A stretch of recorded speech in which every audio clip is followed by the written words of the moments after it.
Merci à tout le monde d'être venu. Merci à l'autrice Anne-Sophie Kalfleisch d'être là pour parler de son super roman Eureka dans la nuit. Je dis déjà aux gens que si vous voulez voir Boxo, vous pouvez faire, si vous avez des places pour Boxo, ça ne va pas empiéter, vous pouvez assister aux deux en même temps, donc voilà. Je ne fais pas le poids en deux. Parce que voilà, donc tout le monde pourra assister à tout, c'est le but. Et ben voilà, merci d'être là pour cette 12e édition, on va peut-être s'asseoir. Et pour cette 12e édition du Salon du Livre. Et donc, pour commencer, est-ce que vous pourriez commencer par vous présenter en quelques mots et pitcher rapidement votre roman pour donner envie aux gens qui ne l'auraient pas encore lu. Alors, je m'appelle Anne-Sophie Kalfleisch, je suis belge, j'habite à Cours-Saint-Étienne et je suis scientifique de formation et j'enseigne pour le moment la physique à des jeunes de 5e et 6e unité. Mais en parallèle de ça, en fait, depuis toute petite, j'écris aussi et j'ai du coup publié un premier roman aux éditions du Rouergue, qui est une maison française basée à Arles, et ce roman s'appelle Eureka dans la nuit. Et donc le voyage continue après la Belgique et la France, donc ça se passe aux États-Unis, dans un petit village, une petite ville-village perdu dans le milieu du désert américain.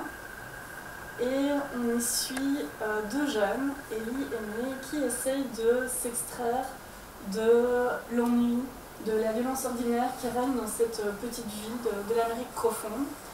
Et les deux vont s'y prendre de deux manières différentes. Ellie va trouver un travail dans un hôpital de nuit, et May va partir en road trip vers le nord pour aller sauver des baleines. Et le tout est relié par un fil rouge qui est une enquête policière. Donc en fait le roman s'ouvre par ça, par cet enquêteur qui a retrouvé Ellie et qui lui pose des questions. Et donc petit à petit cette enquête qui relie en fait toute l'histoire, les différentes voies, permet de dévoiler les secrets et les non-dits qui règnent dans cette petite ville d'Eureka. Je ne sais pas si je l'ai bien reçu. Très bien, ça a dévoilé l'entrée. Et donc, on a dit, donc vous êtes prof de physique, vous avez fait des études d'ingénieur civil, donc un univers qu'on imagine très très éloigné de la littérature. Comment est-ce que vous êtes passé de cette formation scientifique à l'écriture d'un roman? Donc vous avez toujours écrit, vous avez toujours eu le rêve d'écrire un roman, ou bien c'est venu, quel a été le déclic en fait? Et en fait j'écris vraiment, comme je disais, depuis très longtemps. D'ailleurs il y a quelques mois j'ai retrouvé ma première lettre de refus d'une maison d'édition et j'avais 14 ans. Donc j'ai de la suite dans les idées, je ne sais pas si c'est de la détermination ou de l'obstination, mais donc ça remonte à loin.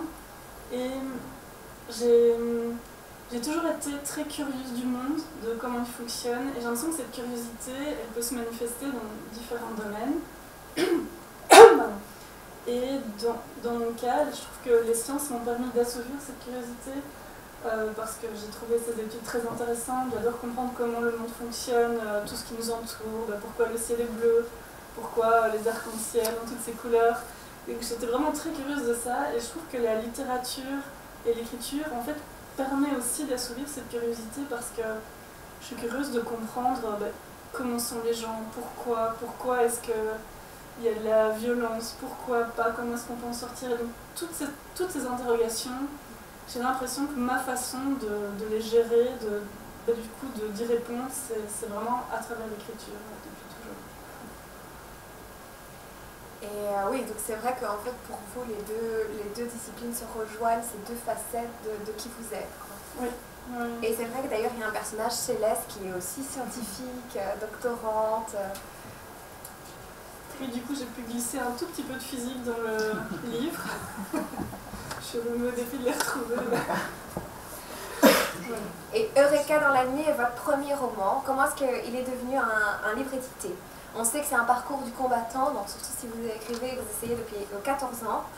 Comment vous avez finalement rencontré les éditions Rouergue qui vous ont choisi pour faire partie de leur rentrée littéraire cette année?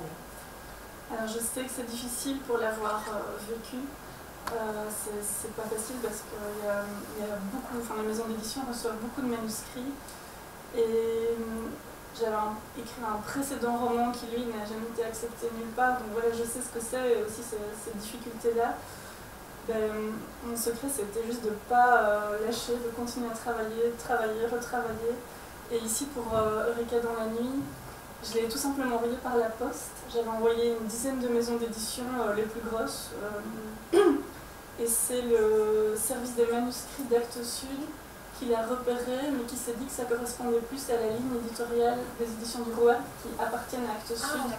Et donc, le service des manuscrits d'Actes Sud l'a transmis à mon éditrice, qui m'a contactée en disant ah ben oui, voilà, peut-être, mais sous réserve de retravail. Et donc, je l'ai retravaillé encore avec elle pendant plusieurs mois avant d'arriver à la version finale. Et ils vous ont expliqué comment ils ont fait le choix de vous mettre dans la rentrée littéraire? Ça, je sais pas trop. Je pense que c'est le fruit de discussions entre les commerciaux, les éditeurs. Donc ça, c'est un peu secret. Je sais pas trop pourquoi. Mais c'est vrai que c'est une belle vitrine pour un auteur, parce que c'est un moment où il y a plus de regard sur la littérature, même la presse fait beaucoup d'articles, etc. Mais on dit toujours qu'à la fois, c'est un moment où il y a plus d'attention vers le monde littéraire, mais à la fois, il y a tellement de qui sortent qu'on est vite noyé. Je pense que pour cette rentrée, il y en avait 480. Donc c'est difficile aussi d'être visible. Et voilà, il y a évidemment les têtes d'affiche, ou alors il y a de temps en temps une sorte d'exception qui sort un peu du lot, il y a quelque chose qui... On ne sait pas toujours bien pourquoi. Donc c'est à la fois une chance et à la fois il y a beaucoup. Et c'est normal, les libraires, enfin les lecteurs, les lectrices, même les grands amateurs de littérature, il y a tellement, c'est impossible de tout lire. Voilà. Et rentrons maintenant dans le vif du sujet. Donc, comment est né Eureka dans la nuit?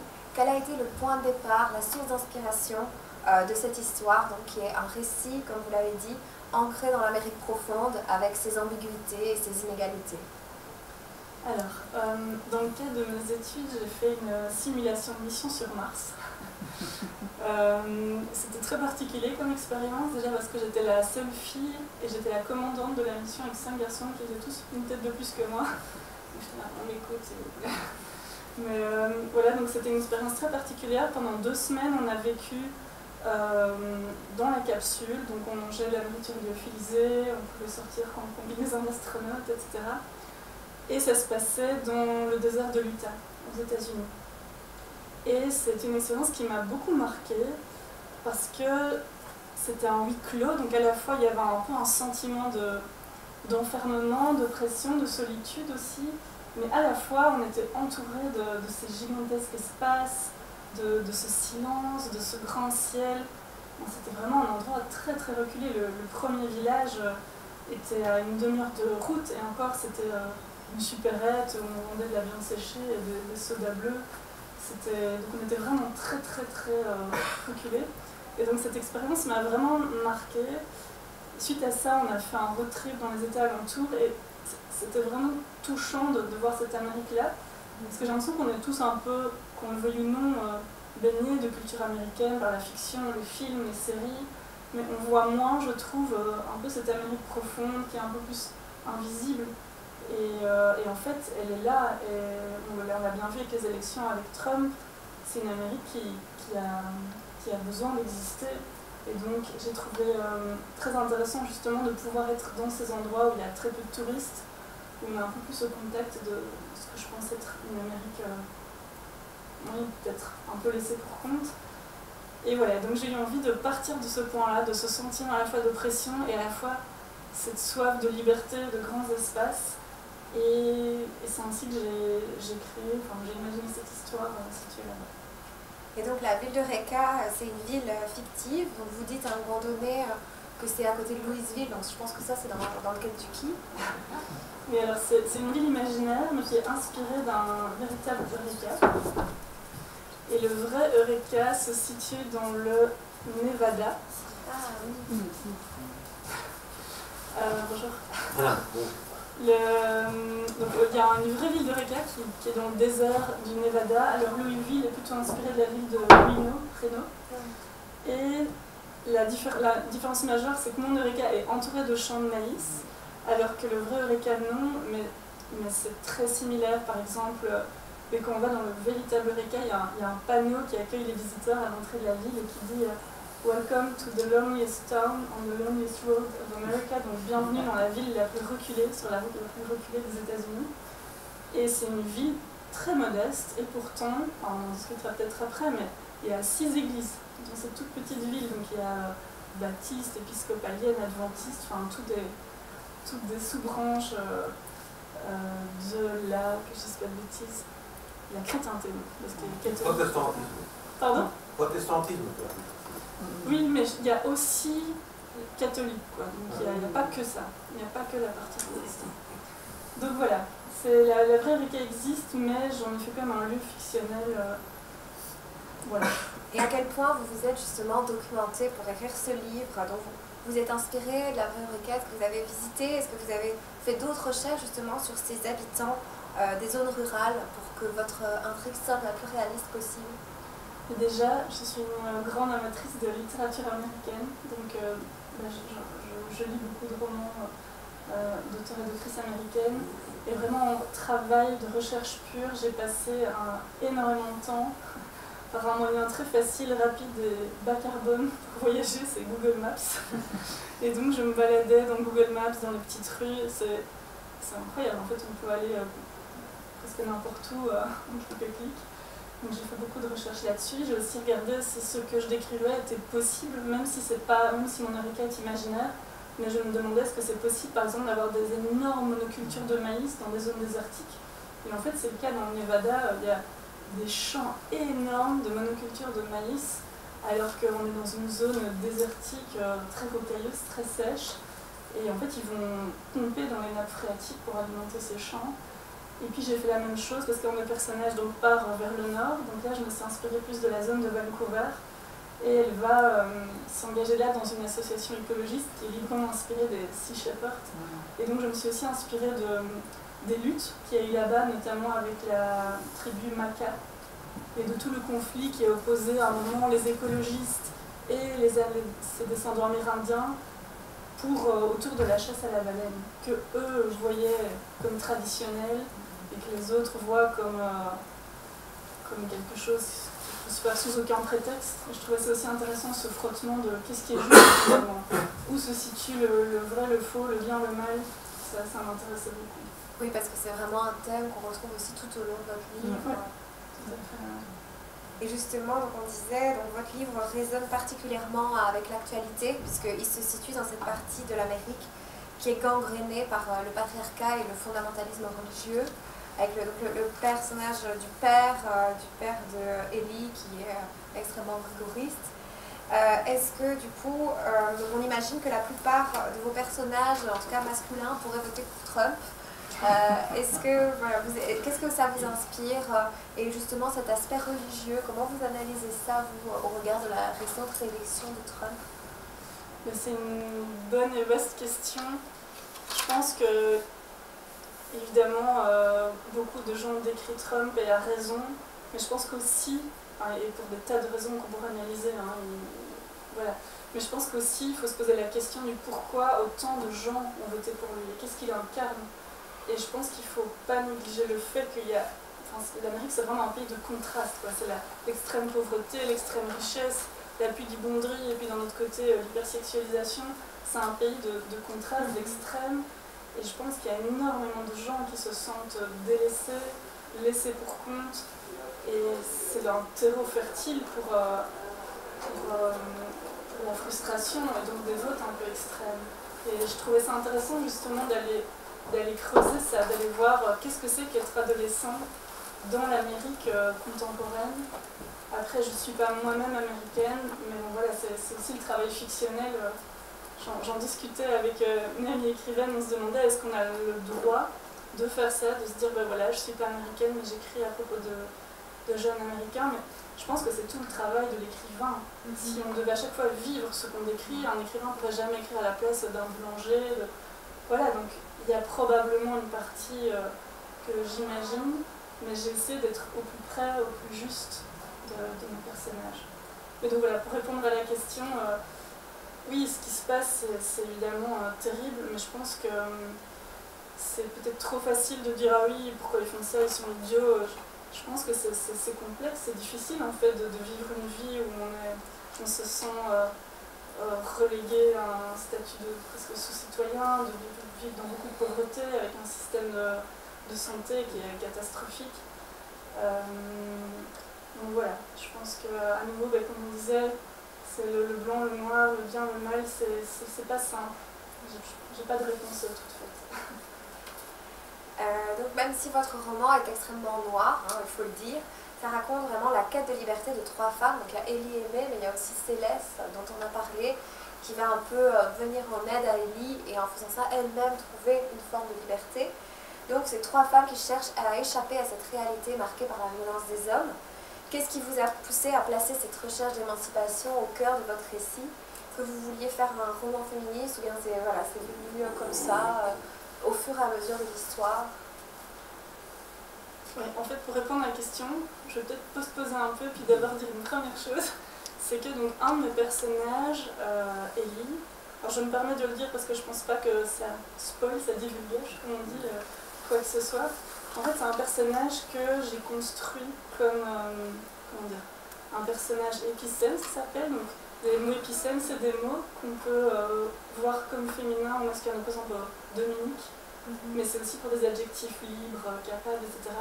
Et donc, vous pouvez vérifier dans le livre. Ah, en fait, on peut on peut lire tout le livre en se disant c'est une fille et ce sera juste, mais on peut aussi lire tout le livre en se disant c'est un garçon et ce sera juste aussi. Et enfin, c'est un lien avec votre question, j'y reviendrai. Pourquoi je le précise? Parce que je trouve que c'est quand même intéressant. Il y a peu de gens qui remarquent cette subtilité-là. J'ai donné un tout petit indice en début de livre avec le madame, monsieur, mais on ne le repère pas toujours. Mais je trouvais ça intéressant parce que la plupart des gens croient que c'est une fille, mais j'ai quand même régulièrement des personnes qui croient que c'est un garçon. Par exemple, dans mon roman a été sélectionné dans l'élite finaliste du Rossel, et donc j'ai pu discuter avec les membres du jury, et il m'a dit que même au sein du jury, il y en a qui étaient persuadés que c'était un garçon, et d'autres persuadés que c'était une fille. Et donc en discutant, ils se sont dit « Ah, mais pourquoi tu parles d'un garçon ?» Mais voilà, mais en fait c'est parce que pendant l'écriture, quand Ellie m'est venue, j'ai pas réussi à trancher. Et je me disais, mais il faut que je me décide, garçon ou fille, et ça venait pas. Et à un moment, je me suis dit, mais en fait, c'est ma liberté d'autrice de pouvoir ne pas choisir. Mais du coup, c'était aussi un gros travail d'écriture, puisqu'à aucun moment, j'utilise d'adjectif genré, heureuse, je peux pas dire par exemple. Voilà. Donc, mais du coup, c'est juste de lire comme une fille ou comme un garçon, il n'y a pas de tout. Mais pourquoi je précise ça? C'est parce que je pense que c'est. On me dit souvent que c'est un roman féministe, mais je pense que du coup, vu qu'il y a ce twist-là, en fait, on peut tout à fait le lire aussi comme un garçon. Et donc, en fait, ce que je mets en lumière, ce que j'essaie d'explorer, c'est plus que des violences faites aux femmes, c'est les violences faites à toutes les personnes qui se retrouvent dans des situations d'infériorité. Et ça peut être par l'âge des enfants, ça peut être par la condition sociale, la pauvreté, ça peut être par le sexe, etc. Donc c'est ça que j'ai voulu explorer plutôt que spécifiquement par rapport aux femmes. Mais c'est vrai que j'avais pas du tout remarqué parce que je sais pas, en fait on a tellement, enfin, j'avais vu avant de lire notre livre, des histoires de deux jeunes femmes, etc. Oui. Et puis comme Ellie est un prénom féminin. En fait, c'est un prénom qu'un garçon peut porter aussi aux États-Unis. Ok, franchement, je ne savais pas du tout, j'aurais tourné ma question autrement. Mais du coup, je trouve que c'est pas faux. Hein. C'est vraiment trop intéressant parce que ça donne vraiment un autre angle d'approche du livre quand on a conscience de ça. Enfin, je suis en train de repasser tout dans ma tête. Mais je trouve que c'est intéressant aussi parce que du coup, on peut se poser la question par rapport à soi-même. Qu'est-ce qui fait que je crois que c'est une fille et qu'est-ce qui fait que je crois que c'est un garçon? Et parfois, c'est des petits détails, parfois, c'est des impressions. Je trouve que en tout cas, je suis toujours curieuse d'entendre l'avis des lecteurs et lectrices par rapport à ça, parce que c'est assez personnel en fait, c'est assez intime. Qu'est-ce qui fait que. Et pourquoi est-ce qu'on a absolument besoin de fixer ça? Ouais, c'est ça. Et donc, comment avez-vous construit les trajectoires et les luttes de vos trois personnages, donc entre Ellie, May et Céleste, et aussi de qui vous sentez-vous le plus proche et pourquoi? Alors, comment j'ai construit? J'ai déjà expliqué d'où venait cette envie première avec cette expérience que j'ai vécue. Et moi, j'écris beaucoup un peu par image, et c'est comme si j'avais des images auxquelles je veux arriver. Donc, par exemple, il y a sans rien gâcher, mais il y a cette course-poursuite dans les champs de maïs. J'ai envie d'arriver là. Et comment y arriver? Pour ça, j'essaye, j'étais très attentive à ça, c'est d'essayer d'être la plus juste possible par rapport à mes personnages. Donc vraiment de me dire, ok, qu'est-ce qui est juste par rapport à qui ils ou elles sont. Par exemple, May, elle est beaucoup plus volcanique, fougueuse, elle est très en colère. Ellie, il va falloir que je trouve un adjectif épicé, est un peu plus énigmatique, un peu plus dans le... Oui, c'est un personnage très mystérieux. Oui, plus dans la réflexion, etc. Et donc, à chaque moment, quand il y a quelque chose qui se passe, je me suis beaucoup laissée guider. Je me suis dit, mais qu'est-ce que Ellie fera? Qu'est-ce que May ferait? Et c'est comme ça que j'essaie d'être la plus juste, la plus honnête par rapport à eux, elles. Et vous, du coup, quel est votre personnage? Parce qu'il y a du coup 3 personnages, et on a une alternance en fait, de narration entre Ellie, May et Céleste. Et donc il y a 3 personnages. Lequel le plus facilement vous sentez plus connecté ou... J'ai l'impression qu'il y a un peu de moi dans les 3. Céleste est un personnage, en général les personnes souvent disent qu'on préfère Céleste parce que c'est vraiment quelqu'un de bien, très posé, d'ancré. C'est peut-être une partie de moi que j'aimerais plus développer ou être. Mais il y a aussi ce côté rationnel que je pense aussi avoir. C'est vraiment quelqu'un de très rationnel. Je pense que je suis peut-être plus proche d'Ellie, c'est peut-être pour ça aussi que je l'ai écrit en jeu. Mais j'ai aussi de May qui est plus volcanique, un peu plus...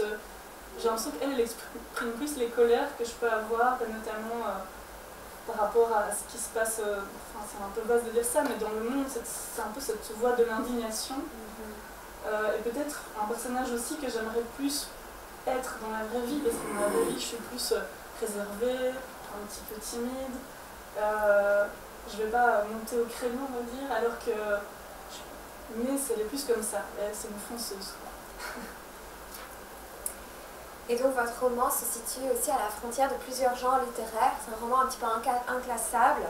Quand j'essayais d'expliquer aux gens le contenu de la rencontre, je ne sais pas trop quoi dire, parce qu'il y a un côté vraiment grand roman américain, mais en même temps c'est un roman noir, c'est aussi un roman d'apprentissage, d'émancipation, c'est aussi un polar, avec cette enquête qui rythme le récit. Vraiment, il y a un grand suspense.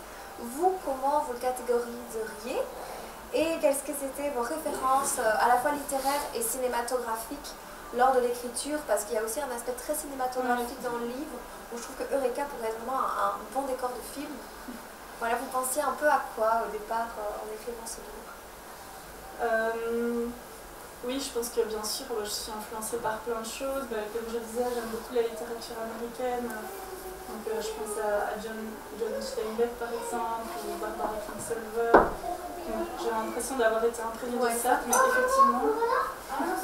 Non, c'est pas Philippe Boxeau. C'est à 15h, ce ne sera pas ici. Alors pour les personnes qui auront leur place, ça terminera dans les temps. Et oui, c'est à un moment donné pour répartir avant les questions, quoi, pour être sûr d'aller voir Philippe Boxeau. Je sais qu'il est très attendu. Voilà. Mais donc voilà, donc pour parler plus, effectivement j'ai une écriture très visuelle, donc je vois beaucoup ce que j'écris pendant le processus d'écriture. Et donc pour donner des films ou des séries qui m'ont marqué, il y a Big Little Lies, je ne sais pas si vous connaissez.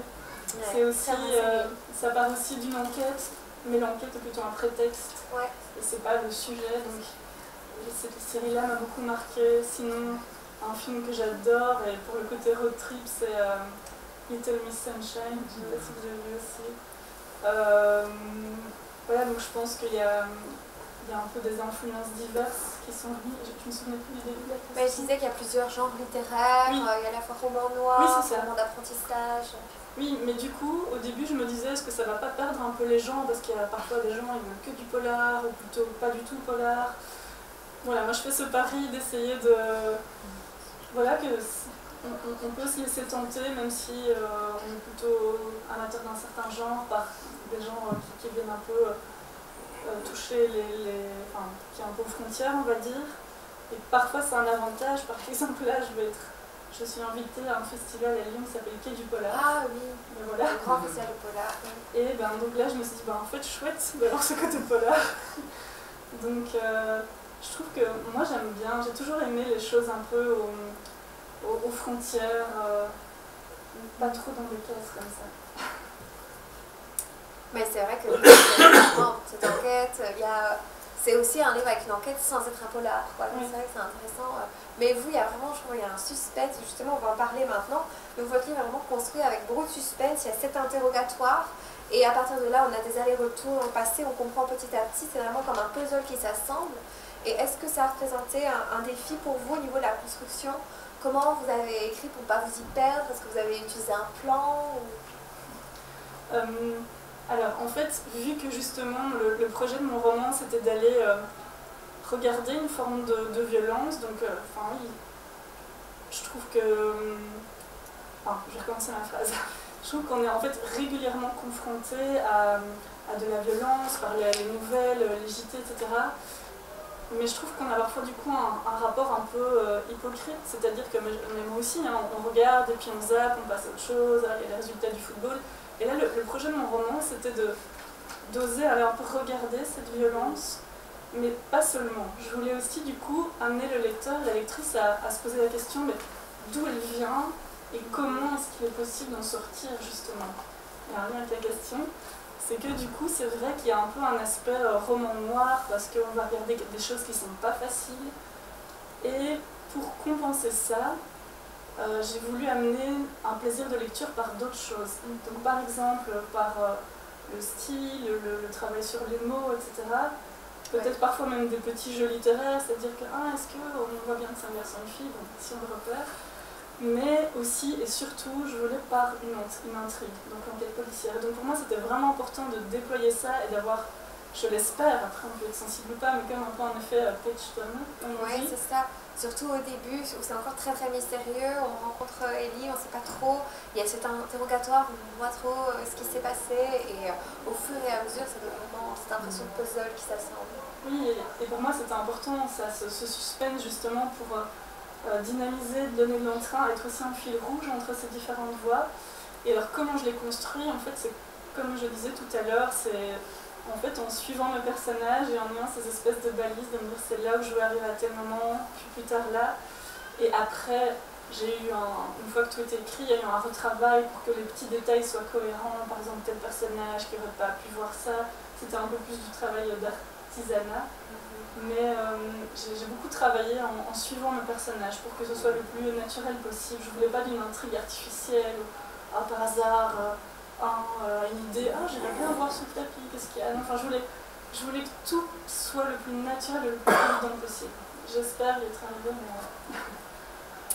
Et donc, on disait, je ne sais pas si on l'avait au début, j'ai peut-être oublié, mais vous avez fait partie des 5 finalistes du prix Rossel, vous l'avez dit. Donc voilà, et donc comment avez-vous réagi en apprenant la sélection de votre roman, qui est le premier pour ce prix, qui est le plus prestigieux en Belgique? Est-ce que ça a représenté quelque chose pour vous, cette nomination? Ça a changé quelque chose? Oui, quand même, parce que probablement beaucoup de personnes qui se lancent dans des choses ou des projets créatifs, il y a toujours cette question est-ce que je suis légitime ou pas? Est-ce que c'est une bonne idée qu'on coupe des arbres pour faire mon roman? Je sais pas, mais en tout cas, c'est vrai que ça m'a rassurée parce que il n'y a rien à faire. Enfin, j'ai mis beaucoup de moi-même, beaucoup d'amour, beaucoup de temps. Et évidemment, on ne peut pas plaire à tout le monde, mais j'ai ressenti ça quand même comme une reconnaissance de professionnels, de gens qui lisent beaucoup. Et en ce sens, c'est vrai que ça m'a fait vraiment plaisir. Enfin, j'ai vu ça comme un honneur, un privilège. Voilà, mais du coup, c'est pour un suivant, ça me rassure. Et donc, je vais conclure tout doucement, comme ça, les gens qui vont partir pourront y aller. J'ai encore 2 petites questions. Donc, je voulais savoir, on en a aussi déjà un peu parlé, mais quelle lectrice êtes-vous? Quels sont les livres, les auteurs que vous préférez, même si c'est des choses qui n'ont rien à voir avec votre livre, qui ne vont pas du tout inspirer? Qu'est-ce que vous aimez lire? Donc, à part la littérature anglo-saxonne, globalement, que j'aime beaucoup, j'essaie d'être curieuse, donc de ne pas être trop sectaire, de me cantonner à un seul genre, donc je lis quand même un peu de tout, j'essaie d'alterner aussi parfois essais, romans, que poésie, et j'essaie aussi, mais peut-être que ça c'est plus récent, mais de lire plus d'auteurs et d'autrices belges aussi, pour un peu voir ce qu'au fond des auteurs, et en fait il y a plein de romans géniaux, vraiment super, qui gagnent à être connus. J'essaye d'être aussi une lectrice curieuse, non seulement en termes de genre, mais aussi de personnes, d'oser aller vers des auteurs, des autrices moins connues. Parce que c'est ça qui est magique en littérature, c'est tellement incroyable, ça permet de découvrir tellement d'univers, de grandir,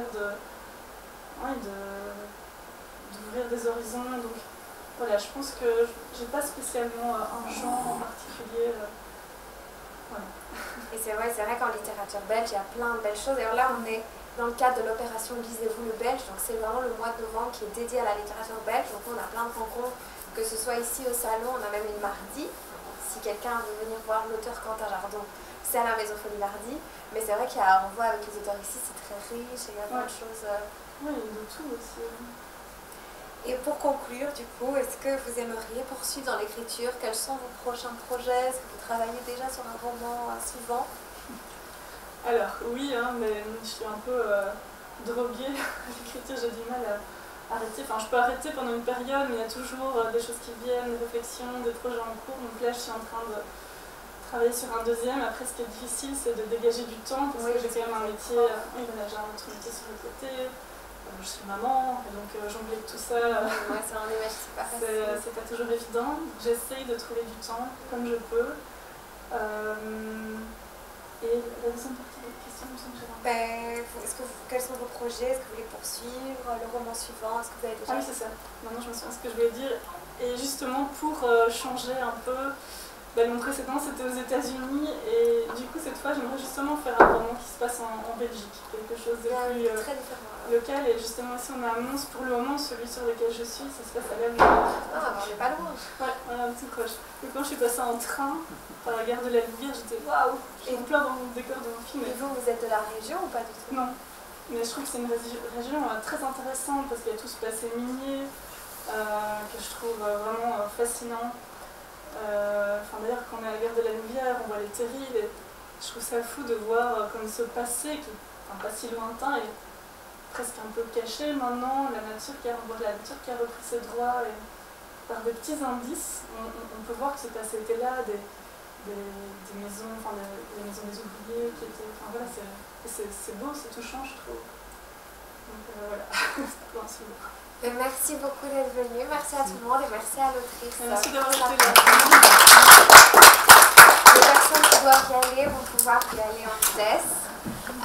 Et alors, moi je vous rappelle déjà, par contre, s'il y a des personnes qui veulent rester, parce qu'on va